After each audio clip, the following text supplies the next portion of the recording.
Hand-drawn animation is great, but it's also very difficult. And there's a reason that TV series and movies have completely stopped doing it. It takes time and effort and a whole army of people to get it right.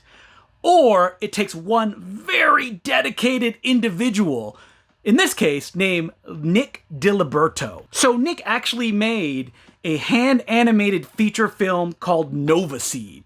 It took him 3 to 4 years, and he did it all himself. It played a bunch of film festivals a few years ago, got a lot of acclaim for its distinct art style and mood and feel, and Nick decided, you know what? I'm gonna make a whole other animated film. It's called Empress of Darkness, The Curse of Graxus, and it's basically the fantasy take on Nova Seed. It's about an elf-like creature named Alpha who escapes a prison in the opening act of the film, and for the rest of the running time, all 68 minutes of it, is chased by a monstrous army, each of them distinct in their character design, as Alpha tries to get to his Empress to pull the sword from her chest so light can be returned to the world.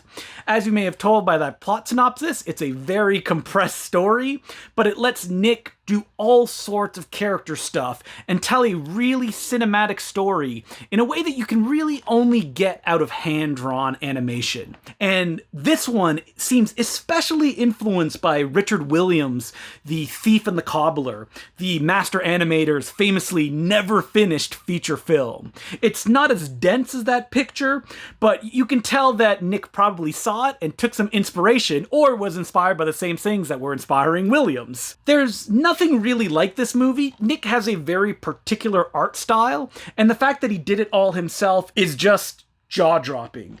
But there are some drawbacks. Because he did it all himself, the sound effects work is not so hot.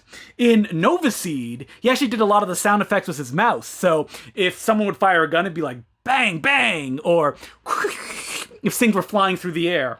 In this one, he seems to have tried to do more realistic sound effects, but he still seemed to have recorded them like in his living room, so they have a hollow feel, especially dialogue that's spoken by characters.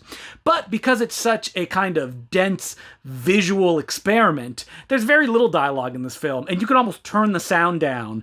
So this film just dropped on Amazon. Nick spent, I think, 4 years making it, and decided, I don't want to go through distributors, I was burned on Nova Seed, I don't want to play film festivals because it didn't really get me anything. So he just put it on Amazon.com. You can buy it digitally or on a special edition DVD or regular DVD like me. Don't make the same mistake I did. Spend an extra $5 and get the special edition because you get a whole animatic. Amazon takes a huge chunk. So if you look at the price and you're like, what? That much for just a DVD? Just know this is the only way to watch it, and all the proceeds go directly to Nick. And if you haven't seen Nova Seed, you gotta check this one out as well. Buy them together. Nick would very much appreciate it.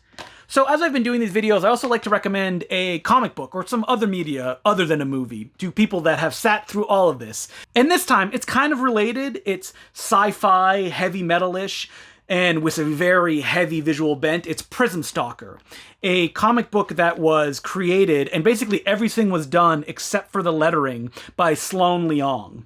Every panel is a visual feast.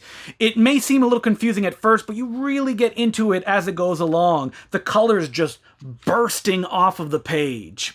And the downside to this is that it hasn't been completed. There's only one volume that's been published, and it was a few years ago. But on the positive side of things, it's an Image paperback, so it's actually really cheap because it's a volume 1. They always price their volume 1s low so they can get people through the door. And I'm still trying to do a bunch more of these videos, so I would really appreciate it if you subscribe. And you listen to me on the Bay Street Video Podcast, where me and Mark Hansen, the product manager at the Bay Street Video Store, yes, an actual brick and mortar video store, go through all the new Blu-rays and DVDs that are released every week. Check that out. It's on whatever podcast app that you may be using. And again, please subscribe to this channel. It makes me feel good inside when you do. And hopefully I figured out how to add that box in the corner.